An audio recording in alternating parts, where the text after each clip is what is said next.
Assalamualaikum warahmatullahi wabarakatuh. Salam, selamat berjumpa kembali dengan saya dalam Gelar Galeri. Pada galeri cerita misteri kali ini, saya akan berbagi sebuah cerita yang istimewa, yaitu cerita yang saya alami sendiri waktu zaman saya masih SMA. Sebenarnya cerita ini sudah sering saya coba lupakan gitu, karena kalau diingat-ingat suka bikin merinding sendiri. Cerita ini berawal di kala saya masih SMA. Dulu, waktu masih SMA, saya kan bisa dibilang pesantren gitu ya. Cuman pesantrennya nggak sama kayak yang lain gitu kan. Kalau yang lain sih kan belajar dan yang lain-lain gitu. Kalau saya mah seneng mainnya di pesantren. Karena dekat rumah gitu kan. Udah gitu kalau menurut saya juga, daripada main di luar, nggak terjamin gitu kan. Minimal kan kalau main di pesantren ada bagusnya lah gitu, efek baiknya lebih banyak gitu kan. Nah, waktu itu kalau nggak salah ingat, kalau sebelum bulan puasa kan orang tuh normalnya suka main dulu gitu kan ya, sekitar seminggu terakhir sebelum bulan puasa gitu kan. Nah, waktu itu juga di pesantren saya tuh ngadain acara gitu juga gitu. Kalau di kampung saya mah itu disebutnya dengan kata cucurak gitu. Jadi main-main jalan-jalan terakhir sebelum bulan puasa.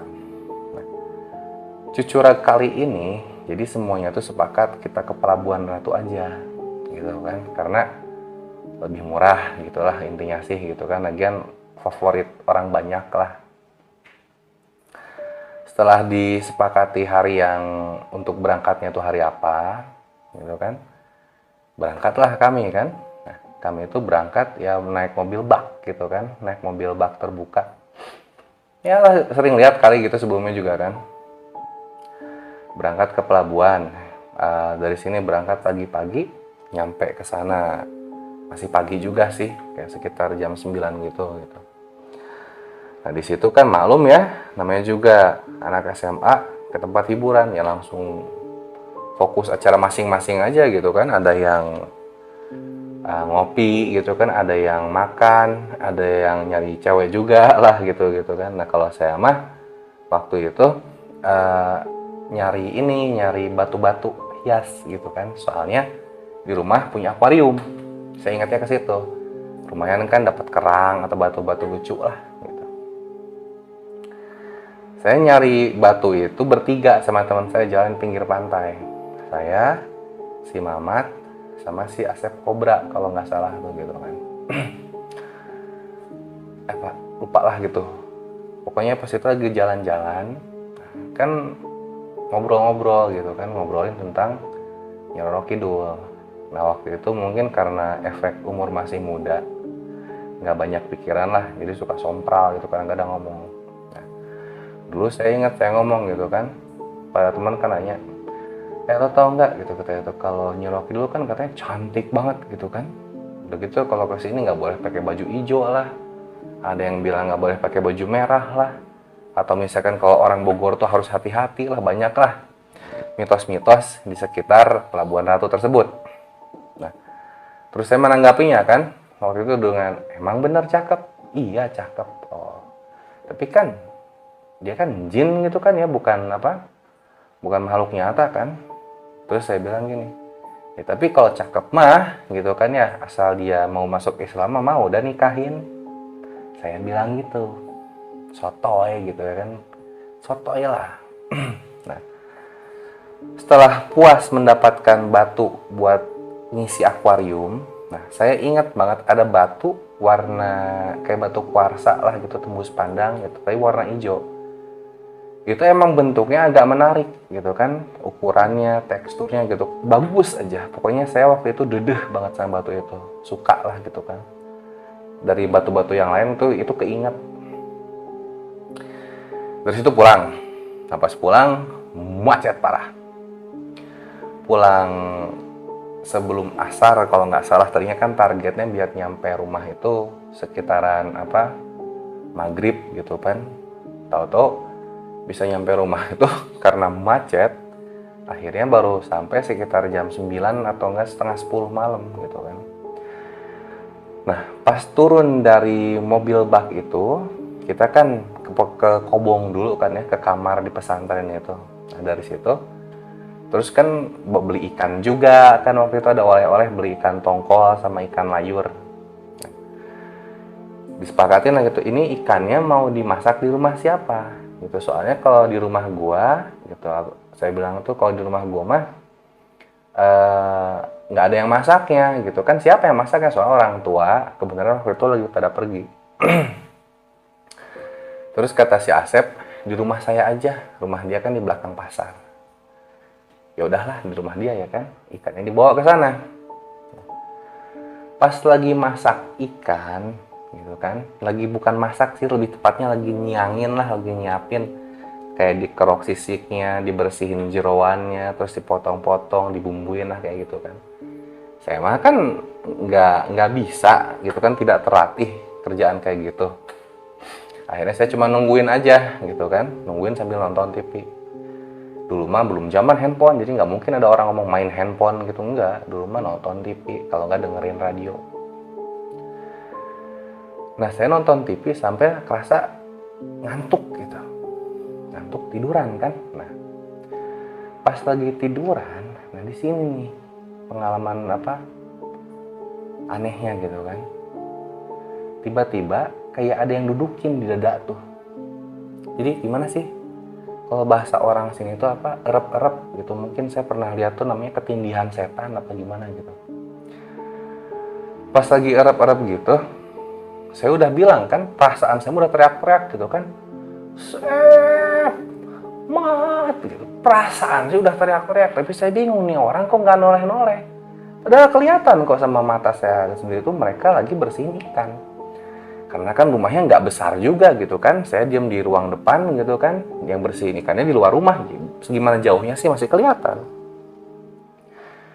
Saya berusaha teriak lagi untuk kedua kalinya ya kan, manggil, Asep, Mamat gitu kan, tolongin. Akhirnya mereka mendengarnya. Terus mereka balik badan, ingat banget, mereka balik diri, ada apa Lar, tolongin nggak bisa bangun. Katanya tuh kan. Terus mereka tuh apa, si Asepnya itu ngulurin tangannya ke saya gitu kan, saya lagi tiduran kan, dia diri, ya udah sini bangun, pegang. Pas saya pegang, ternyata itu bukan si Asep. Yang saya lihat itu cuman perempuan gitu kan, pakai baju kerajaan zaman dulu. Pas saya ditarik, tiba-tiba ini mah kalau diceritain kayak dongeng gitu ya, tiba-tiba terbang itu kan, keluar dari rumah itu, terus dibawa ke laut.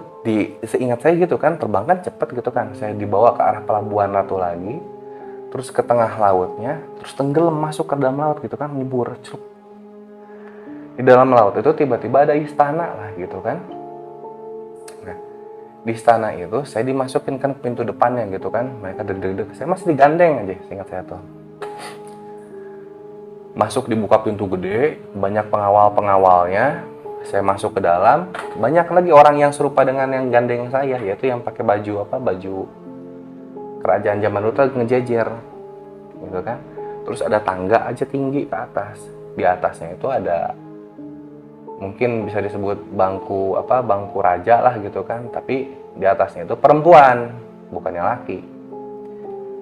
Nah, seingat saya tuh itu perempuan cantik banget. Pokoknya nggak ada lah artis yang sekarang mirip tuh. Soalnya mukanya cantiknya susah disamain lah gitu kan. Saya mah nggak nemu artis atau model kayak gitu, model mukanya sampai sekarang pun.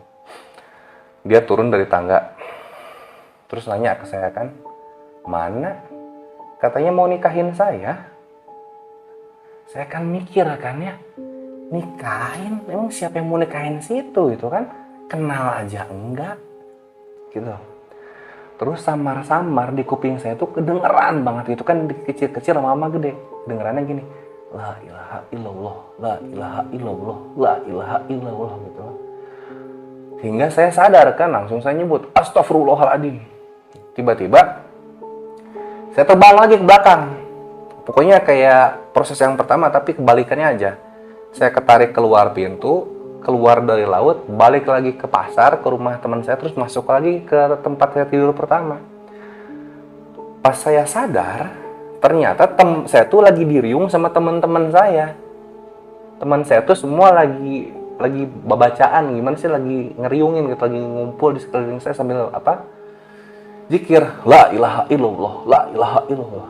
Karena menurut mereka, katanya saya nggak sadar, kayak orang kesurupan saat itu, sampai dibangunin berapa kali pun nggak bangun-bangun. Nah pas saya sadar, ya kan, astagfirullahaladzim, menoleh kanan ada teman, menoleh kiri ada teman. Pas sudah sadar katanya tuh, ayo Lar, kita ke Kobong aja sekarang, ke pesantren. Ya, ke pesantren. Karena dalam hati itu ngerasa kayaknya lebih aman di pesantren. Akhirnya itu lari saya dari rumah dia itu ke pesantren. Kata teman saya mah, sampai lu tuh Lar, larinya tuh cepet banget sampai kami kita tuh nggak ada yang bisa ngejar. Kata mereka kan, saya mah perasaan lari ya lari biasa aja. Di pesantren ya kan, saya nggak banyak nyerita lah karena masih shock gitu kan. Akhirnya saya beli kopi ke kantin, beli rokok.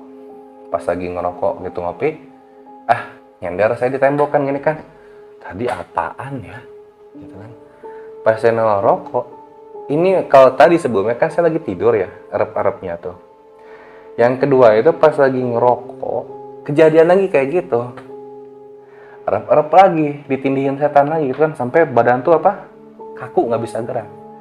Nah teman tadi yang berdua itu yang ngejar saya di belakang, entah lagi pada kemana aja, saya juga nggak paham gitu waktu itu mah gitu, entah itu lagi ke WC mana, pokoknya saya di kamar di Kobong itu ngerokok sendiri.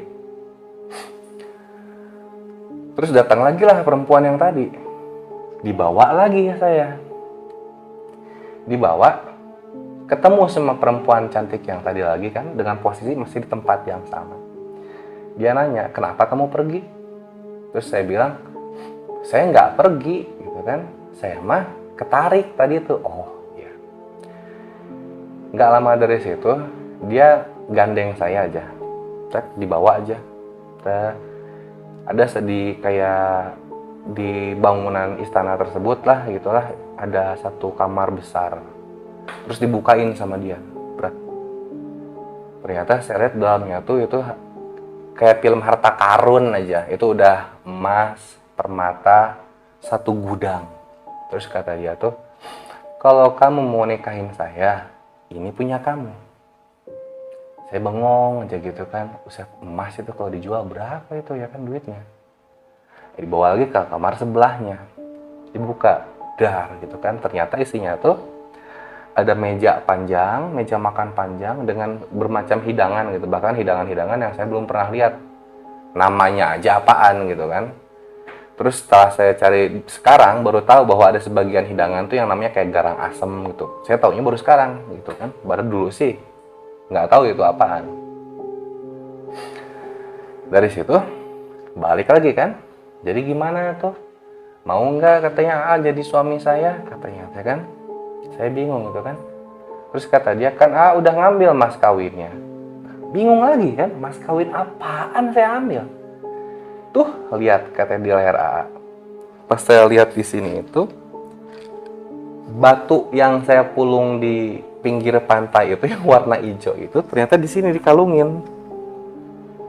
Jadi ternyata batu itu tuh kata dia mah gitu, itu mas kawinnya itu lagi dipakai. Kayak gitu kan ya. Terus kedengeran lagi di kuping, la ilaha illallah, la ilaha illallah, kayak gitu kedengeran lagi. Saya nyebut lagi kan, astagfirullahaladzim gitu, eling lagi, pergi lagi.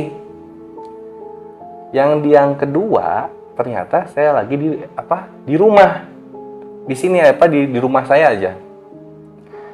Saya nggak tahu gimana caranya, soalnya saya ingat terakhir lagi di kamar pesantren, tiba-tiba sekarang saya di rumah. Ternyata kata orang-orang yang bawa, saya kesurupan lagi tadi, ngamuk, gerubug-gerubugan gitu di kamar pesantren. Setelah ditanganinnya ribet lah gitu kan, kalau di sana bikin malu atau gimana, akhirnya dibawa pulang ke rumah. Karena emang rumah saya sama pesantren itu jaraknya nggak jauh, paling sekitar 400 meter lah, masih bisa jalan kaki lah, deket lah, nggak nyampe kali, nggak jauh.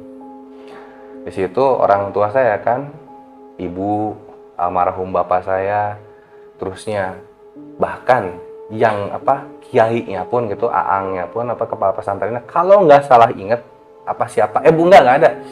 Teman-teman saya yang sebelumnya ada di sini di rumah tuh gitu kan, lagi ngelilingin saya, dizikirin lagi. Sadar, ada apa? Alhamdulillah kata Allah, kamu sadar gitu kan. Nah, setelah kejadian itu, yaudahlah dianggap nggak ada apa-apa, udah sembuh dianggapnya gitu kan. Saya tidur di kamar saya kan di rumah. Pas di kamar, saya mimpi.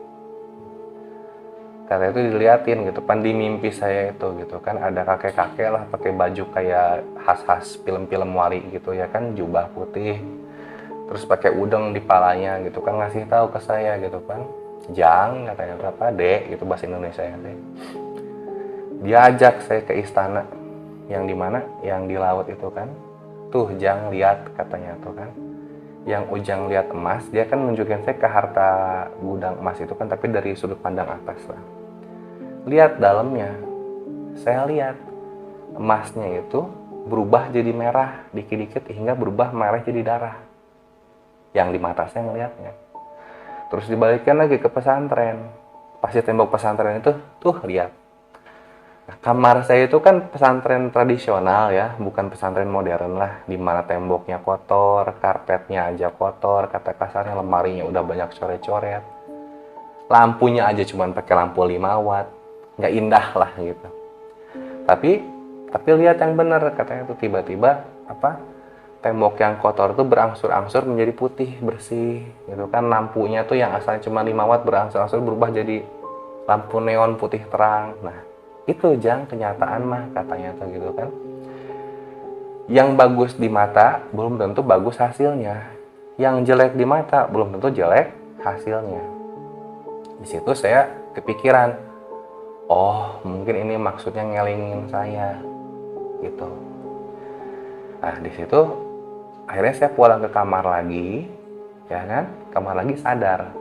Nah yang anehnya, kata orang tua saya tuh saya 2 hari nggak bangun.